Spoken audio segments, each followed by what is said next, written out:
வணக்கங்க. இது பாருங்க,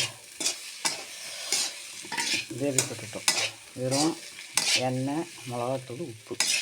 முதலே போட்டு வறுத்தாலும் ஓகே, இல்லை முதல்ல எண்ணெயில் கொஞ்சம் நேரம் சாட்டேஜ் பண்ணிட்டு உப்பு போட்டு அதுக்கப்புறம் புளி கரைச்சி விட்டு மிளகாத்தூள் போட்டு வறுத்தாலும் ஓகே. ரொம்ப டேஸ்ட்டாக இருக்கும். ரசம் சாதத்துக்கு, தயிர் சாதத்துக்கு எல்லாத்துக்கும் நல்லாயிருக்கும். நெக்ஸ்ட்டு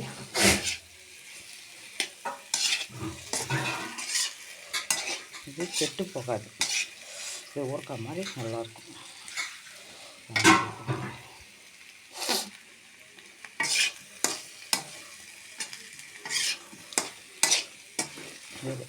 இது சீக்கிரம் செஞ்சிடலாம்.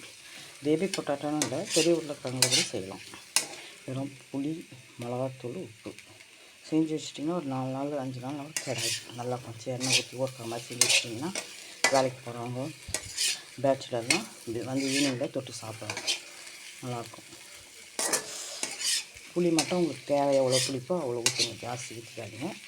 எங்களுக்கு கொஞ்சம் ஊறுகாய் மாதிரி இருக்கும்ட்டு நான் கொஞ்சம் எக்ஸ்ட்ரா தான் ஊற்றுவேன்.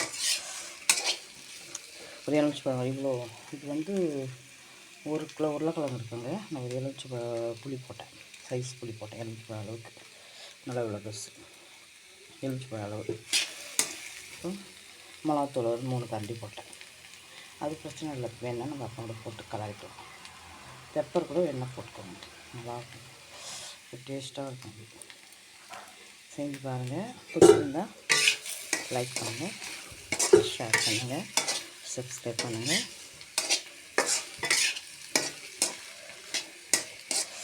நான் இப்போ இரும்பு கடாயை சேர்த்தனால இதை மாற்றிடுவேன். மாற்றி ஒரு பாத்திரத்துலேயோ பாக்ஸ்லேயோ போட்டு ஆட்டன்னு எடுத்து வச்சுட்டா அப்படியே நல்லாயிருக்கும். சுட சுட எடுத்து மூடி வச்சிடக்கூடாது, கொஞ்சம் நல்லா ஆறணும். வெட்டி கூட விட்டுக்கலாம், இல்லை அப்படியே முழுசே இருந்தாலும் ஓகே. பெரிய உருளைக்கிழங்குலையும் செய்யலாம், பொடி உருளைக்கிழங்கு பேபி பொட்டேட்டோலையும் செய்யலாம். சரிங்களா?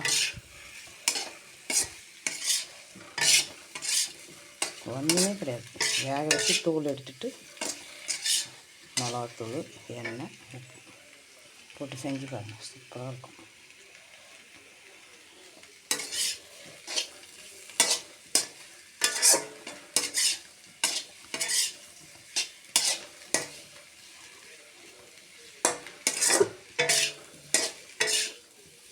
இன்னும் டூரிஸ்ட் போனால் புளி சாதம், லெமன் சாதத்துக்கு கூட எடுத்துகிட்டு போகலாம், நல்லாயிருக்கும்.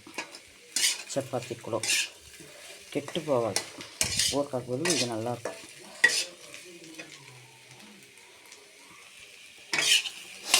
நான் எறும்பு கடாயில் வறுக்கிறேன், நீங்கள் அலுமி கடாயில் கூட வரணும், சின்ன கடாயில் தப்பு இல்லை. பெரிய உருளைக்கிழங்கு தான் வேக வச்சு அரைச்சி பீஸ் போட்டுருங்க. அப்புறம் புளி மிளகாத்தூள் போட்டு எண்ணெய் போட்டு கொஞ்சம் நேரம் எடுத்துருங்க. இது தாங்கும், எவ்வளோ நேரம் வதக்கினாலும். பேபி பொட்டேட்டோ அது அப்படியே குழஞ்ச மாதிரி ஆகிடும். சரிங்களா? பாருங்கள், நானே கட் பண்ணி விட்றேன் கரையாமல். ஓகே.